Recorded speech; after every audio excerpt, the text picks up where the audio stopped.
We have been very closely working with government on policy framework. In last 12 years, India has seen a phenomenal. Correct. A lot of research has happened through various Indian Institute of Science, Bangalore, some IITs.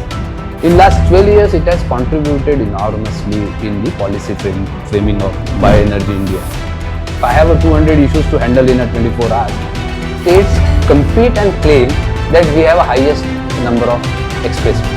UP has the highest number of expressways and most of them are built by the state. So I think it's a very positive sign that our states are competing healthily to be better than others. Infrastructure is no longer just about physical assets. It is becoming the foundation of economic growth and national competitiveness. From multimodal connectivity and logistics expansion to circular economy, models like waste to wealth, and the growing role of bioenergy across the energy value chain, India stands at the cusp of one of the world's largest infrastructure and energy transformation journeys. The convergence of policy, infrastructure, and sustainable development will play a defining role as we move towards becoming a multi-trillion-dollar economy.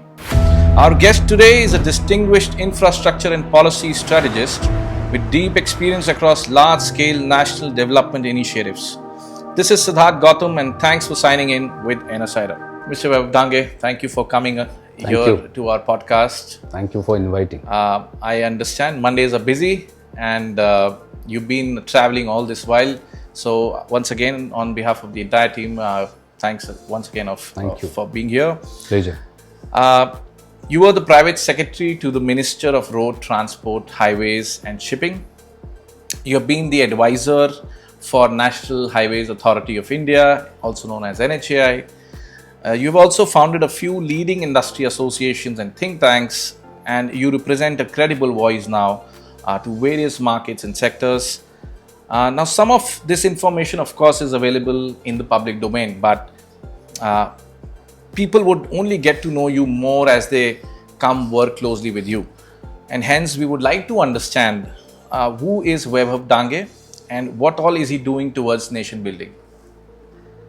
First of all, thank you, Siddharth, for inviting me to your podcast. As you said, I have done various hats in almost now more than 30 years of my professional life. I have been primarily into public policy all along. Since 97, I have been very active in public policy and has been working in various organizations, including FICCI and similar kind of organizations, where we have been very closely working with government on a policy framework, creating right policy environment for the businesses, for the economy. And in that journey, I also happened to work with Honorable Minister Mr. Gadkari as his private secretary. I had that unique experience as well as distinction for the simple reason that I was the only private secretary who came from the corporate background, not from the services, because that has been the normal tradition in government, that the private secretary who plays a very critical role in any minister's office for a kind of a better coordination between the ministry and the minister and the functioning of a minister. So I came from a private sector corporate background and I was his PS. But as you know, Mr. Gadkari and the present government, Honorable Prime Minister, both are known for taking a bit bold decisions, and because of that I got opportunity to work as the private secretary. Of course, it has been a phenomenal experience, first as private secretary and then as advisor to the minister in NHAI. Both of these experiences have been, of course, phenomenal in terms of looking at how things works in India, but also very satisfying because have been able to contribute in whatever transformation we see in infrastructures today. Of course, there are so many factors, and leadership has played a very critical role in ensuring developing vision and implementing vision. But of course, with that opportunity, I got the opportunity to contribute, maybe in my own small way, in making sure that the government's vision and the minister's vision and Honorable Prime Minister's vision is implemented at the ground. And in last 12 years, India has seen a phenomenal growth in transformation in infrastructure sector, be it highway, be it metro, ports, any sector of infrastructure. It has seen a phenomenal growth happening, and government's continued focus on infrastructure development, priority for infrastructure. While doing that, I have been very actively associated in promoting bioenergy since 2002. I like to share my experience. In 2002, Dr. APJ Abdul Kalam was the Honorable President of India, and he used to organize a lot of interactions and conferences on new topics, new issues. So during winter, the President of India spends 1.5 months in Rashtrapati Nilayam in Hyderabad. That's the tradition. Okay. Because winters are harsh in north, so he spends a time in Hyderabad Rashtriya Nilayam. So he did a conference on biofuels in 2002 at Rashtrapati Nilayam in Hyderabad, and he invited a lot of people, and I got the opportunity. I was, I think, 29 years old or so, 28 years old. I got the opportunity to present a paper on how biodiesel and biofuel can help India's agri economy to transform. Correct. At that time, biodiesel was the more focused. A lot of research has happened through various Indian Institute of Science, Bangalore, some IITs. Niti Aayog took a lot of initiative. I remember Dr. Dinanath Tiwari was the member of Niti Aayog at that time, and he was also taking a lot of initiative in promoting biodiesel. So a lot of non-edible oil seeds oil was used as the promotion of biodiesel. So I made a presented a paper on biodiesel at that time. Again on public policy, how policy need to formulate it so that biodiesels can be promoted. And then government formed a small biofuel group under then Minister of State for Rural Development, Dr. M.K. Anna Patil. Okay. So under his chairmanship, a group of ministers was formed. Study group was formed, which then presented India's first biofuel policy. So India's first biofuel policy came in 2003, where government suggested, Mr. Vajpayee was Prime Minister, and government suggested that we need to look at biofuels more seriously. Government sent a delegation to Brazil, which was led by, I think, Mr. Ram Naik, then Petroleum Minister, and Mr. Gadkari also happened to be part of that delegation. And that's how then his story about promoting biofuel also started. So while we were working on that, of course, as I said, I was very young, so in a career we worked professionally in various organizations. But in 2013, we thought it is the right time that India's bioenergy should also have a very strong mix of biofuels, apart from the other renewable resources which our country was talking about, whether it is solar, whether it is wind. And wind we had achieved started lot on that during that days, and solar was also picking up. So we thought India's bioenergy also, India's green energy also need a strong mix of bioenergy, biofuels. And then to build that ecosystem so that government takes right policy initiatives. If government takes policy initiatives, industry should and businesses should come together to reciprocate those policy interventions and get benefited, and as a whole India's economy, India's sector gets benefited. So Mr. Suresh Prabhu, who became minister then for railways and various other ministries, and then went on to become Sherpa for G20, and he had played so many roles in the government. So Mr. Suresh Prabhu, who has also been a very strong advocate of renewable and green energy. So Mr. Suresh Prabhu, Mr. M.K. Anna Patil, and me, we three came together and formed an organization called Indian Federation of Green Energy, which then started working on how India's green energy policy framework should work. So it was an industry member driven body where industry in the sector became member of the organization, and then it acted like other industry organizations, member organizations. Correct. And in last 12 years, it has contributed enormously in the policy framing of bioenergy India. So be it 20% ethanol blending program, be it sustainable aviation fuel, be it biomass, pellets, briquettes, be it biochar. So variety of other sectors. So that is the organization which we built. As I said, Then I went to government, so I was not active for last few years during that period when I was in government. So from 23rd onwards again I started actively participating in the organization. In 24 June, I formed a small think tank called Build India Foundation, which works on the, again, as I said, policy framework and knowledge repository on the infrastructure and sustainable mobility space. Because infrastructure India has been growing, but we need to look forward for another 50 years how our infrastructure need to grow.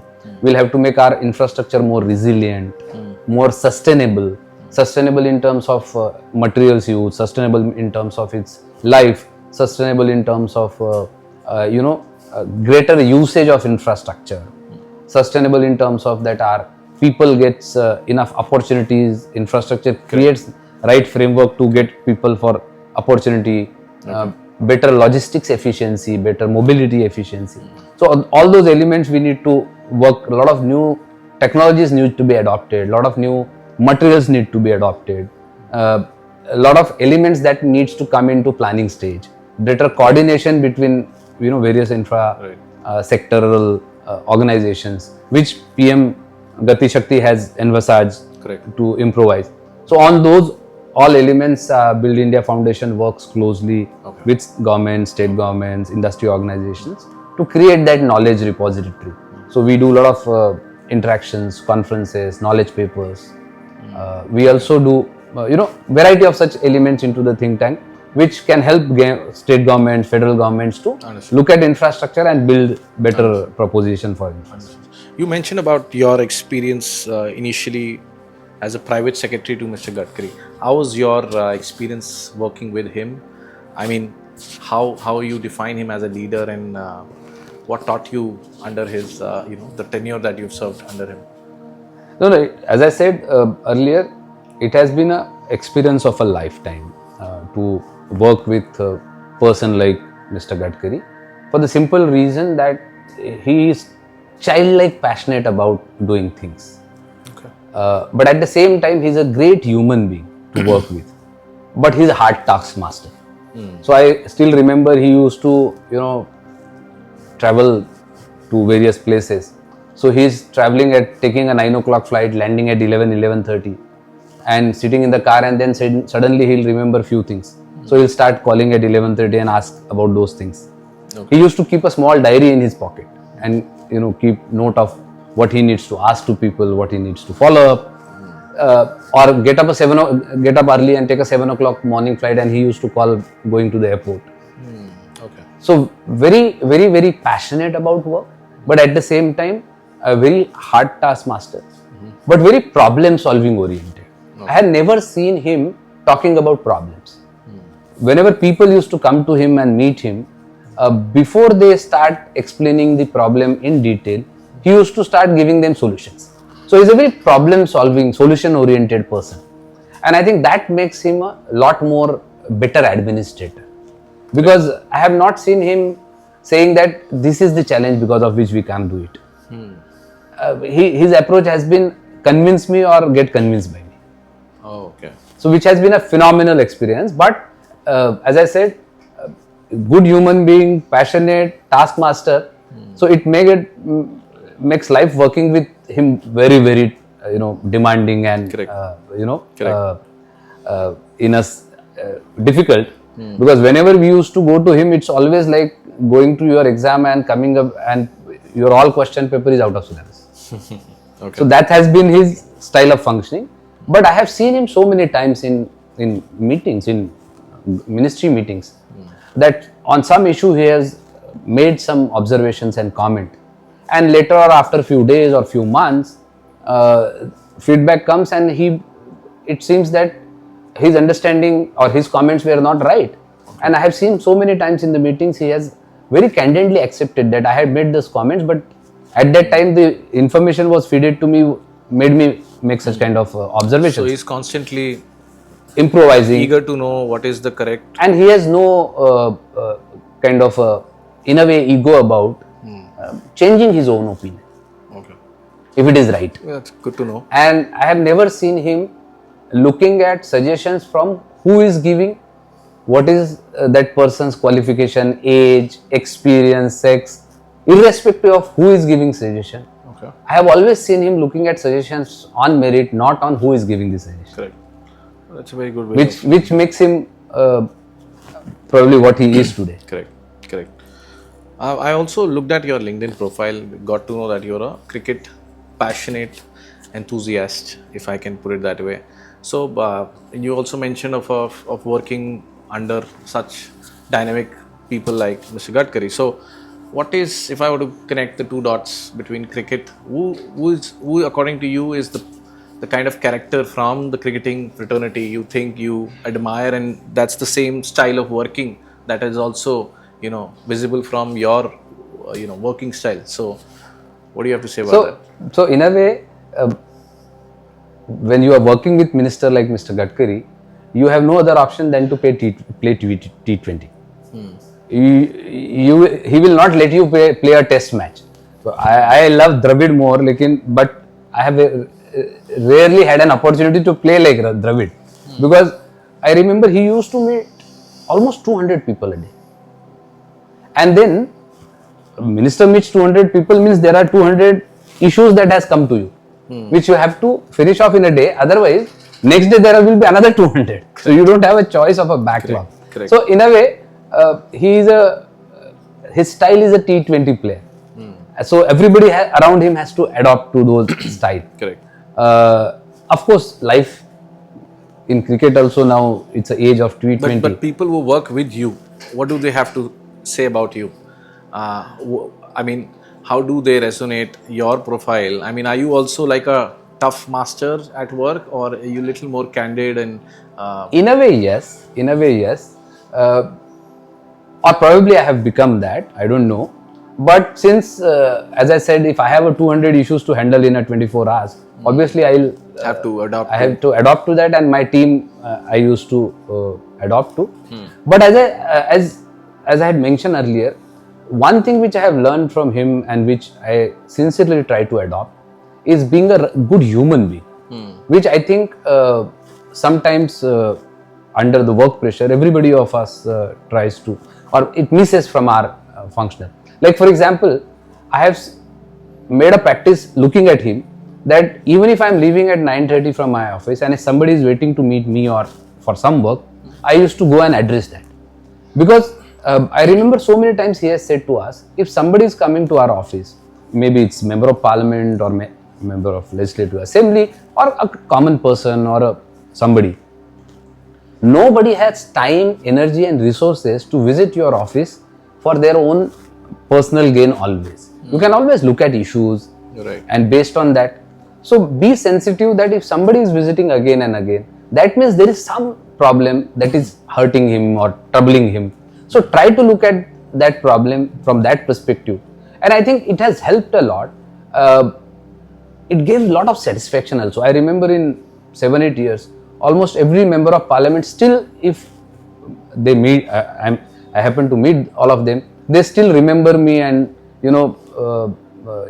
we cherish a good time we had spent together. They are thankful to the way I have been able to help them on handling their constituency issues.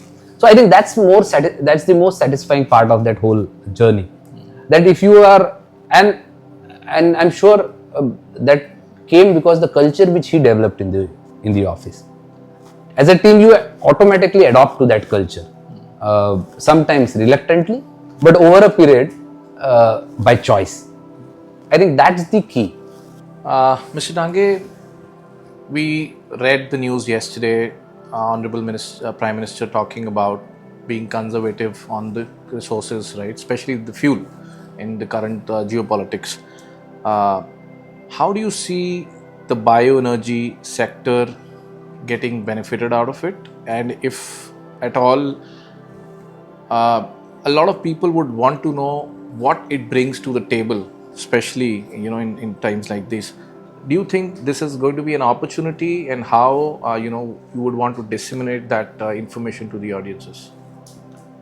No, as you said, Honorable Prime Minister yesterday made an appeal to people of the country that we should reduce use of petroleum products.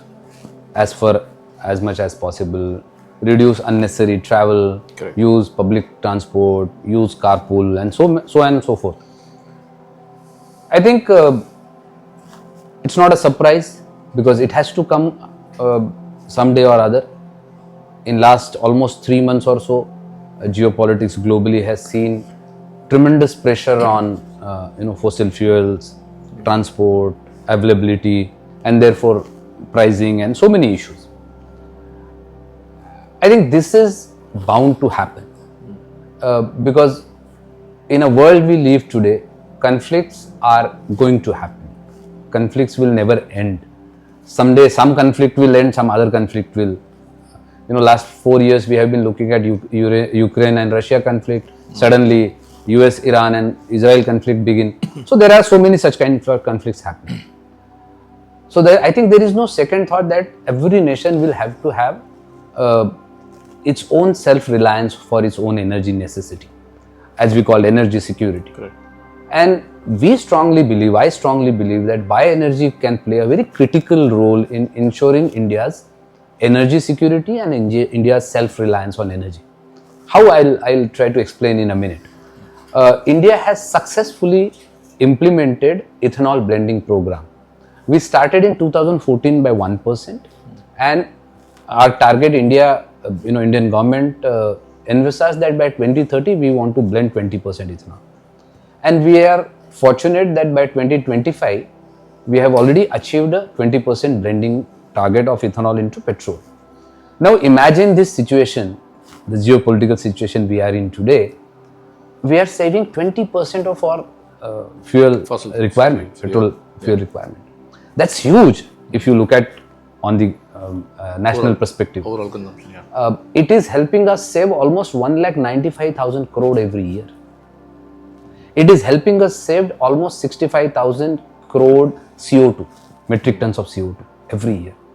It is helping us reach out that almost 90,000 crore out of that 1,95,000 crore we are saving to farmers, which is again a circular economy. Correct. Today we talk about, globally we are talking about circular economy, we are talking about reduce, reuse and recycle. What could be better than produce from the nature and give it back to the nature? I think nothing more circular can be produced from the nature and go back to the nature. So ethanol blending program has been successful. India has a huge amount of biomass available. We being predominantly agri economy, we have a huge biomass available.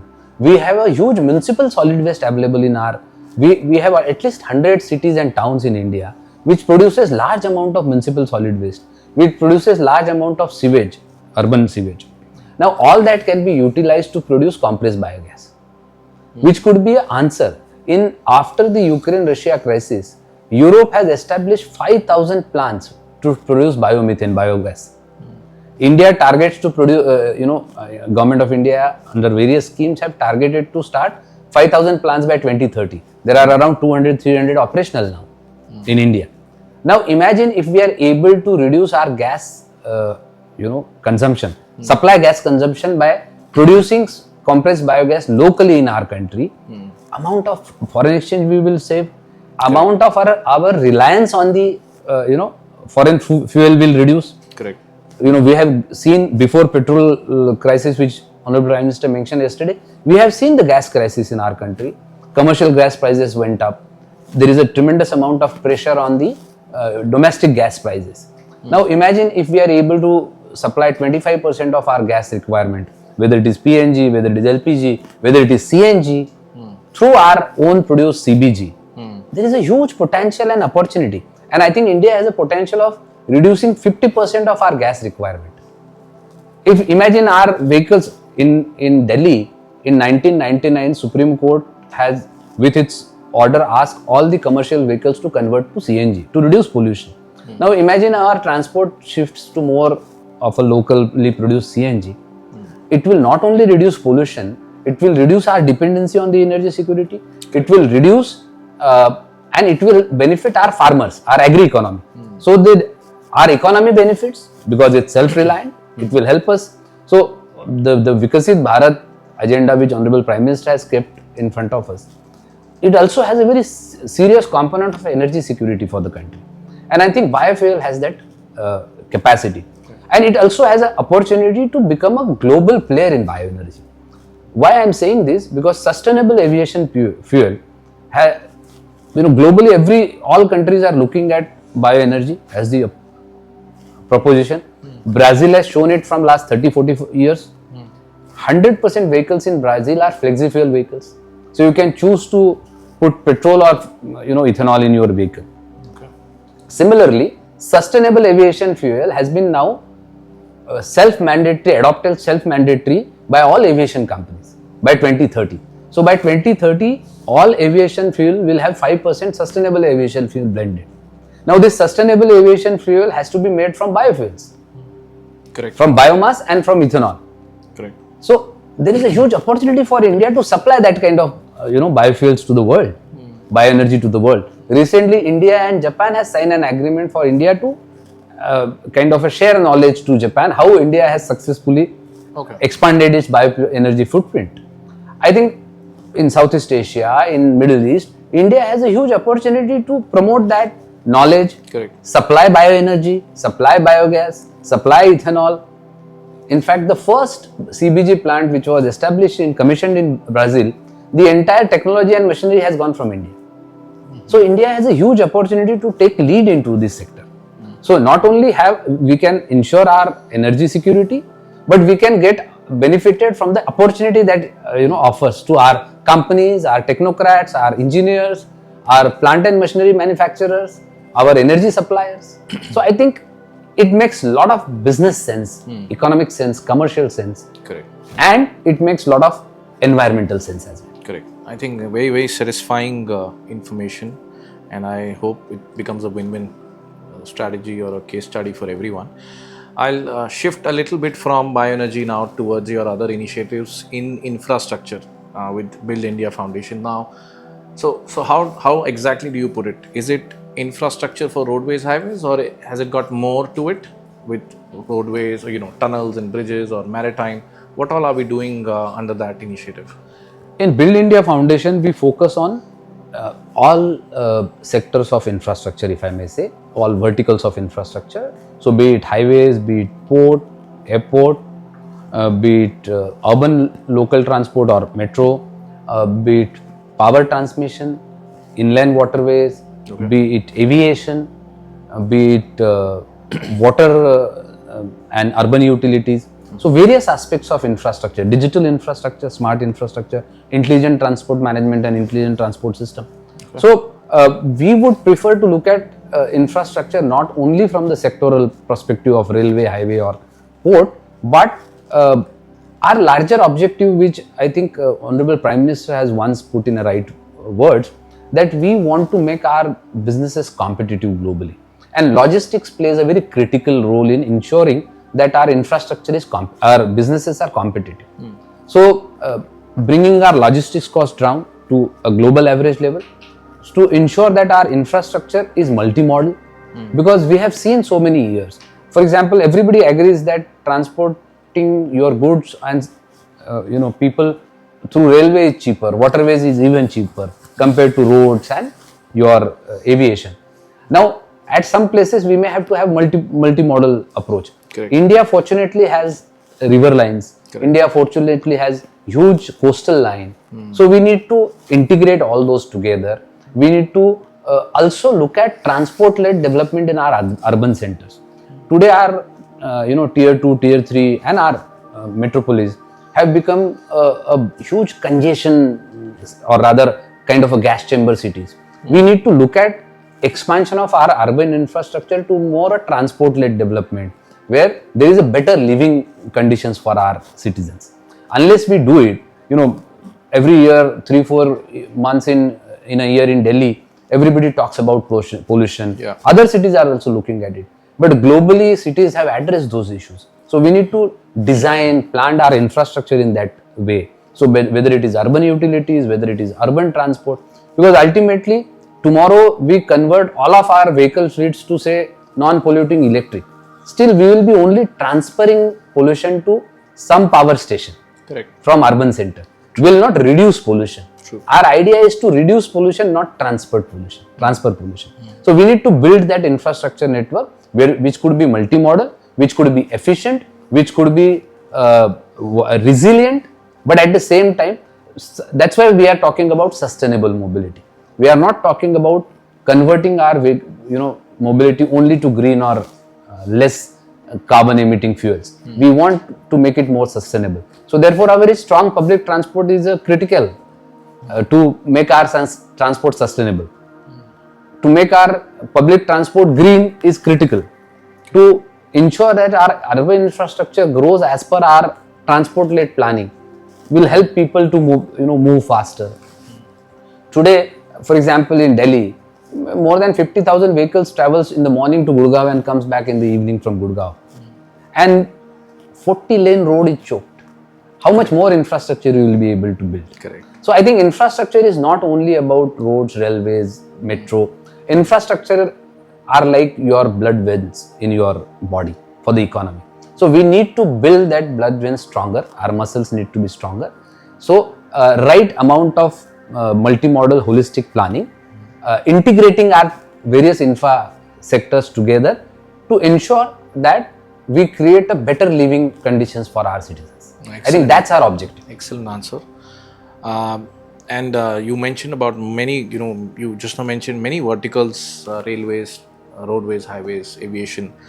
Now, considering the plan, the policy framed by the government under Gati Shakti, you also spoke about logistics. Which sector, according to you, out of all these 8-10 verticals that we've been talking about, you think has the maximum potential to grow?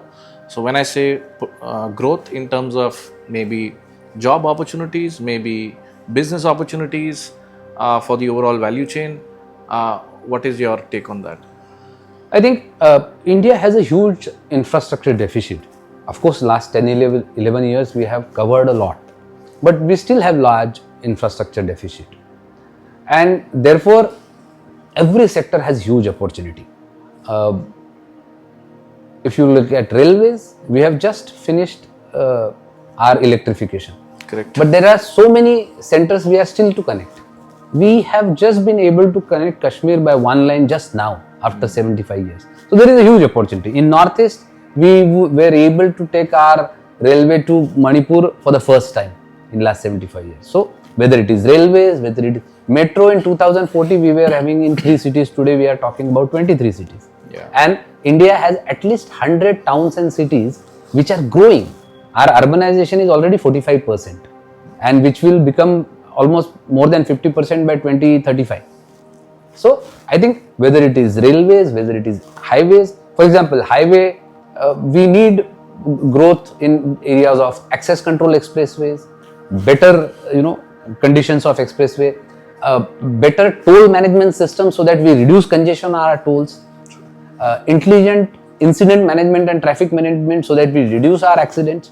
And I think there is a $1 billion opportunity in every sector. So for example, intelligent traffic management, there are so many startups which are coming up with so many solutions. So we do a Build India Infra Awards every year, and one of the awardees this year was he built the solution to put NPR cameras on the public vehicles, which helps detect the road irregularities, accidents, and accordingly try to help control those.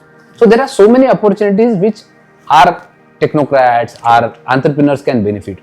Alternative urban mobility. So for example, first kind of a pod-based network is built in BKC, Bandra Kurla complex in Mumbai. So it has huge opportunity.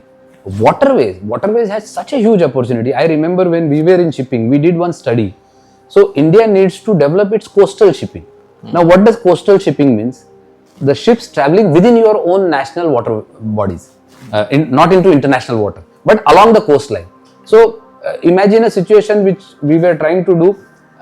A shuttle starts from Calcutta and one from probably Mumbai or Kandla, and they meet at say Trivandrum or Tuticorin and goes back to their own destinations, carrying so much of material, vehicles, Ro-Ro. So material traveling from Calcutta to Ahmedabad or Gujarat or Mumbai through roads, we'll have so much of pollution, we'll have so much of time taken. But coastal shipping will be much cheaper. So there are so many opportunities to build into that. Similarly, as I said, waterways, huge opportunity to build into that. Alternative urban transport, huge opportunity to build into that. And you can think of whether it is that American what do you call Tesla, the Hyperloop. So whether it is Hyperloop, whether it is fast track, whether it is bullet train. So for example, India needs its own 200-250 kilometer speed trains. Yeah. So bullet train is one solution, but India need to increase average speed of our train from 180 to 180-200 kilometers per hour. That needs to be improved. Correct. So there is a huge opportunity for people to do it. A small company started small in Hyderabad, and they helped government design these Vande Bharat trains, its motors and other components. So they were able to do it. So I think opportunity is sky, open sky in every sector. So I would not say that only this sector has, but infra overall has a huge opportunity. So whether it is mobility, whether it is incident management, whether it is logistics, for example, logistic parks, huge opportunity for India to create that hub and spoke model across the country, make it multimodal. So I think opportunities are, you can probably go on listing thousands of opportunities in each sector. Correct. And then they say that this country cannot produce jobs. I think if you're very correct when you say that there are opportunities all around you. It's just that you need a right frame of solutions, mind. right frame of mind. As I said in the ITMS and other things, there are hundreds of startups coming up with solutions. There are in every sector. For example, railway design. We need a good engineers to design better railways for us. How can the information of what you just mentioned? I mean, this is pure awareness of opportunities.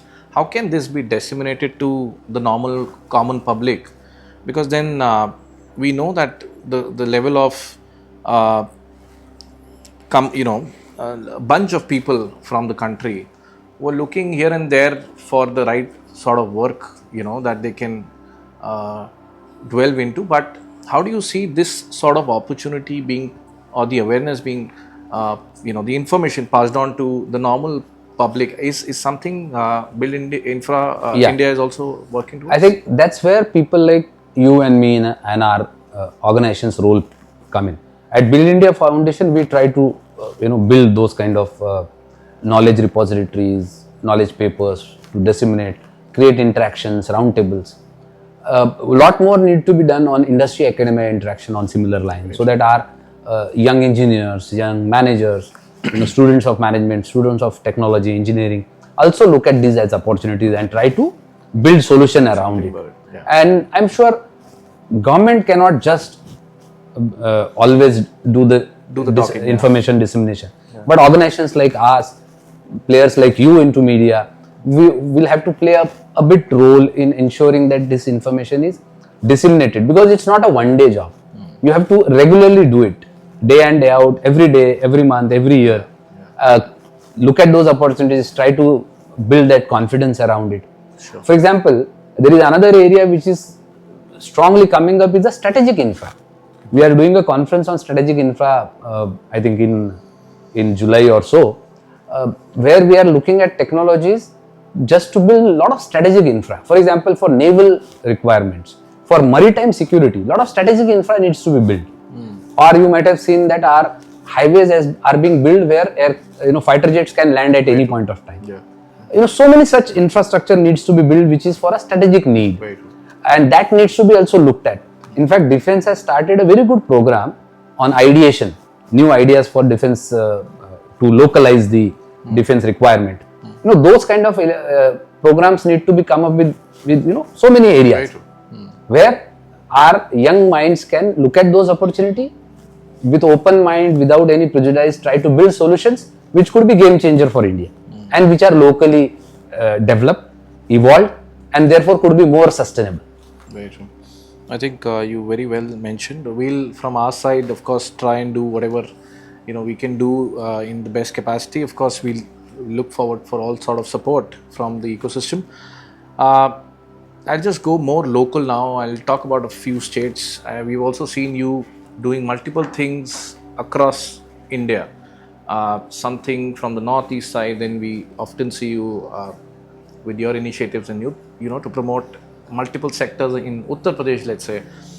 And then we know each state has something unique of its own. So, in terms of infrastructure, what do you think? Which state is doing a decent job?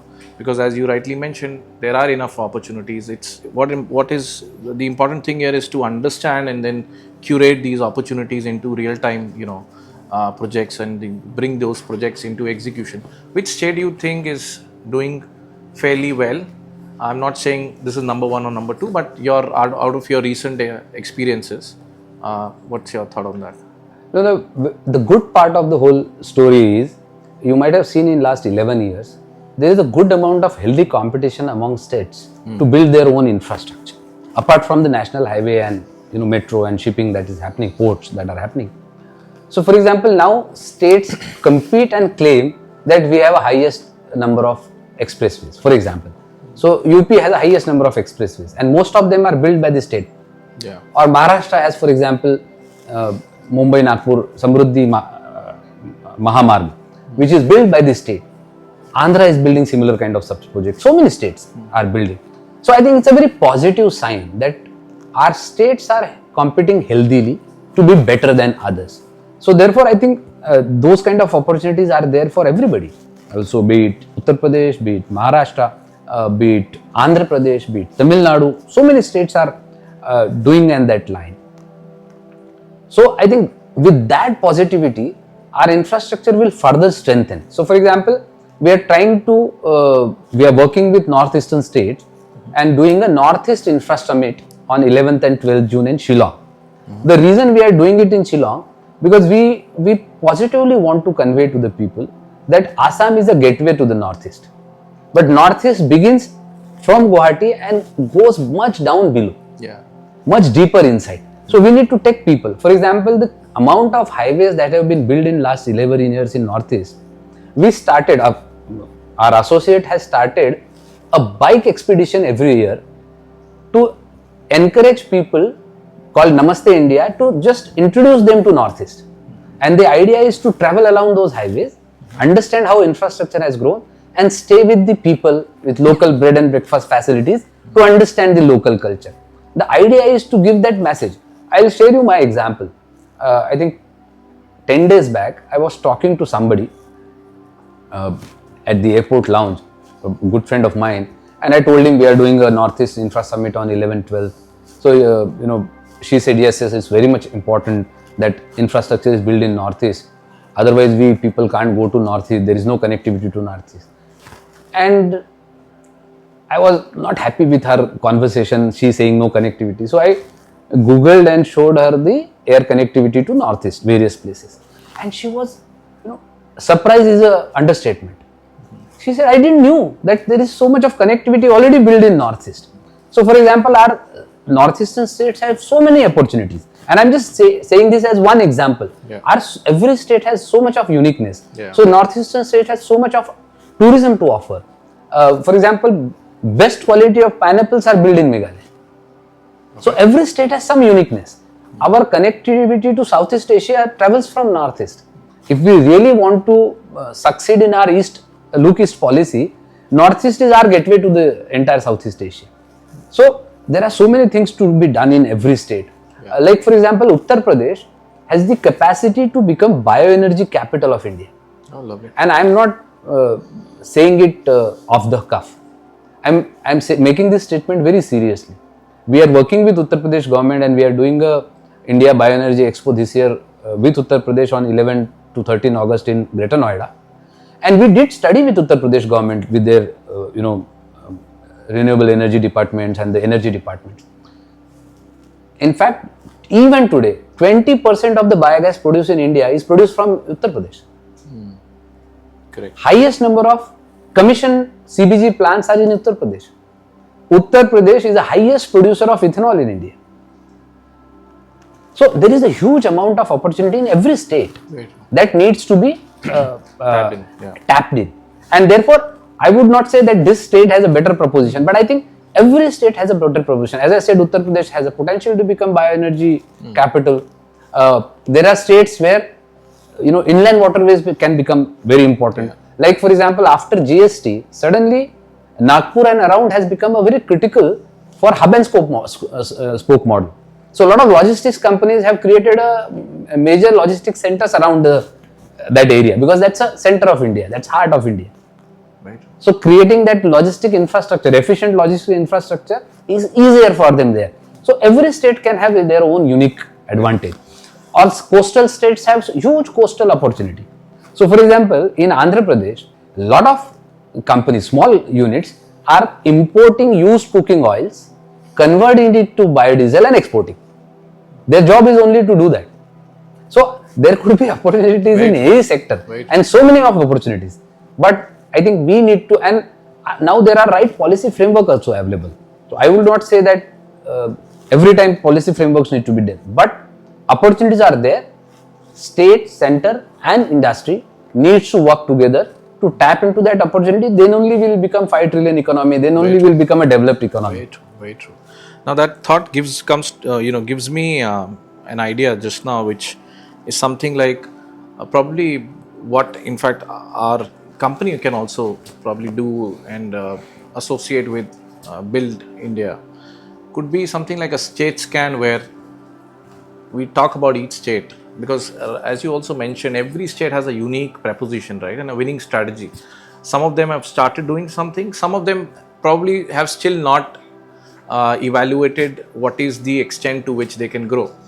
Maybe, and I would rather in fact propose this to you with your organization. Maybe if we have a document like a dossier which talks about each state and the possibilities in terms of infrastructure and the growth. Now that infra will also cover bioenergy and other things. And if that gets circulated, I think that not only disseminates information, it brings multiple business opportunities, growth opportunities for every common man. And then this is up to them to how to perceive these opportunities. But I think that's one area where something can be done. And I'm sure I'm not sure whether something like this is already happening at your end. But if at all you would want to you would like to take any inputs from our side or association from our side, we'd be more than happy to do that. Coming to my last question, in terms of your initiatives, you already mentioned about the Northeast Summit, and then we see you doing multiple other initiatives in the B2B space.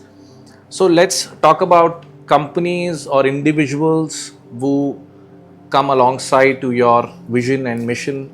How do you see them approaching you, or if they want to partner with you or your organization? What is the right way of reaching out to your initiatives and how they can associate in a longer, larger format? First of all, on your earlier comment, I think it's a very welcome suggestion.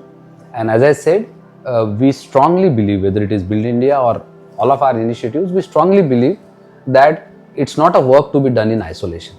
It has to be, partnerships, collaborations with like-minded people, with various organizations, because everybody will bring in something on the table, and that synergies will only help us build, contributing in nation building.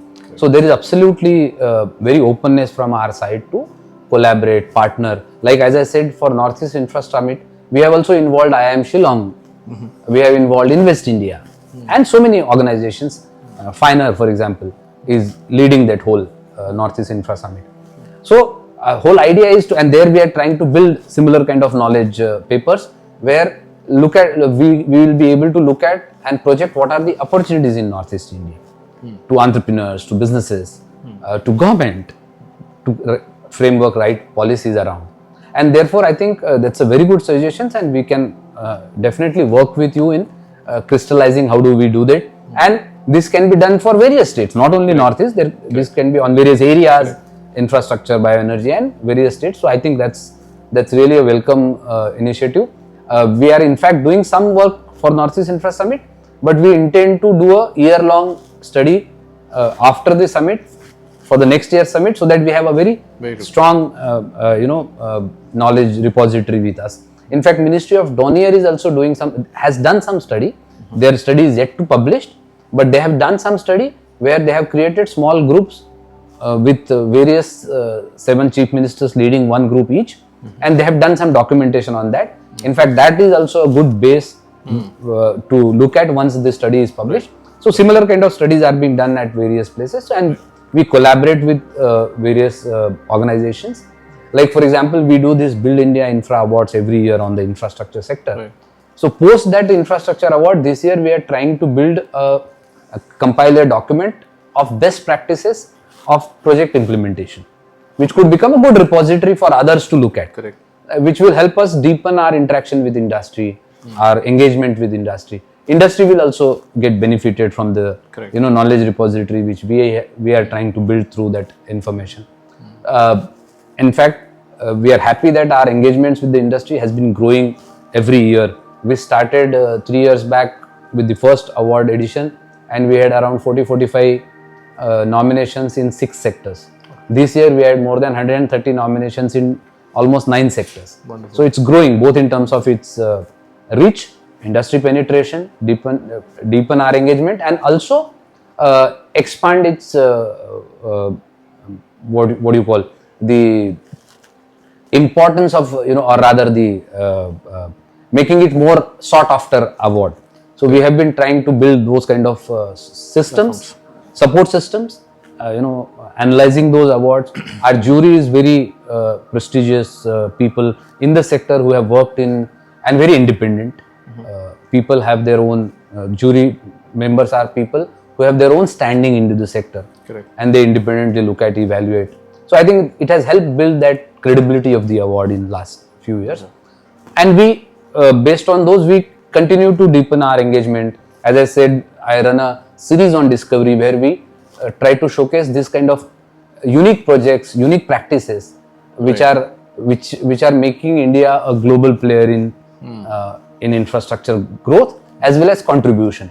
So that also we try to do. So whole idea is to try to create that knowledge repository, disseminate it to the people, work with industry to bring in good practices, work with governments to, for example, we did couple of build couple of papers and submitted to government on what could be done on good tolling practices, what could be done on improving the quality of DPR, detailed project reports. We have done a study and release a knowledge paper on how do parking policy needs to be built in India. Yeah. And a lot of unique suggestions came into that, and a lot of unique experiments we did in that. Like for example, we give a suggestion to Pune. You might have seen a parking lot outside the airport, which is called an Aeromart in Pune. Now we suggested them that to make that parking more efficient and viable, and enforcement, for the better enforcement, we suggested the local authorities to give authority to the parking operator to pick up any vehicle parked on the road in 500 meter and bring it and keep it in the parking. So he has no right to put up any penalty, but he will pick up the vehicle, bring it here. Anybody whose vehicle has been brought here, he can pay the parking charges, take the vehicle, and they can pay the towing charges as well. So it has helped kind of enforce the law better. It has helped make that parking more viable. So such kind of small inputs into the parking lot, because we are still not understanding it's a public real estate which we are utilizing. Imagine the amount of value that public real estate has. In, say for example, Delhi, in Greater Kailash, 100 car space being utilized by people, it's a public real estate. Today, if you go for 100 square feet of office in GK, how much amount of rent you pay? And we are misusing that space just for the sake of misusing it. So some order need to be brought in. Those kind of elements can always be deliberated, and good best practices globally can be found out, can be shared. So whole idea is to build that around. Absolutely with you in that. I think every state, every city, there are some missing gaps in terms of the overall development. I think you're doing a fantastic job if these are some of the initiatives we've heard. And the last question, of course, which was how an individual or a company can associate with your think tanks to collaborate and just try and work towards nation building. So as I said, we collaborate with everybody. So anybody who wants to contribute or work around this, give us some inputs or work on some area specifically to find out some policy gaps. we will be more than happy to. They can associate with us. They can write a mail to us. Our websites and are available, and we'll be more than happy to work to anybody and everybody who wants to contribute. And I think that's your style of working as well. You're open to all inputs and all sort of information coming in. Well, thank you so much, Mr. Dange. That's all from the show today, and pleasure to have you again. And I think this was an insightful session for all the viewers as well. So once again, thank you on behalf of the entire team. Thank you, Siddharth, for inviting me. It was a pleasure talking to you. Thank you.